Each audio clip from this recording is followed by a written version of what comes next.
وَلَقَدِ اسْتُهْزِئَ بِرُسُلٍ مِّن قَبْلِكَ فَحَاقَ بِالَّذِينَ سَخِرُوا مِنْهُم مَّا كَانُوا بِهِ يَسْتَهْزِئُونَ.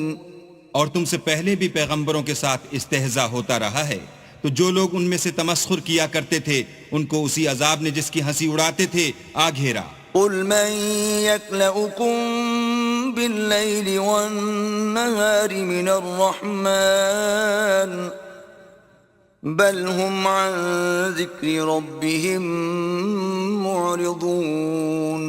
کہو کہ رات اور دن میں اللہ سے تمہاری کون حفاظت کر سکتا ہے؟ بات یہ ہے کہ یہ اپنے پروردگار کی یاد سے منہ پھیرے ہوئے ہیں. أَمْ لَهُمْ آلِهَةٌ تَمْنَعُهُم مِّن دُونِنَا لَا يَسْتَطِيعُونَ نَصْرَ أَنفُسِهِمْ وَلَا هُم مِّنَّا يُصْحَبُونَ. کیا ہمارے سوا ان کے اور معبود ہیں کہ ان کو مصائب سے بچا سکیں؟ وہ آپ اپنی مدد تو کر ہی نہیں سکیں گے اور نہ ہم سے پناہی دیے جائیں گے.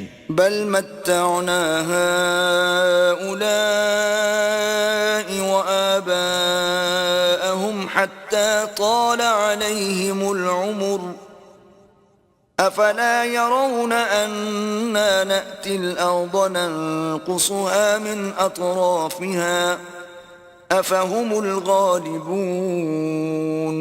بلکہ ہم ان لوگوں کو اور ان کے باپ دادا کو متمتع کرتے رہے یہاں تک کہ اسی حالت میں ان کی عمریں بسر ہو گئیں.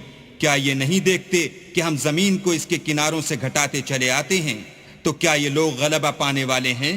قل انما انذركم بالوحي ولا يسمع الصم الدعاء اذا ما ينذرون.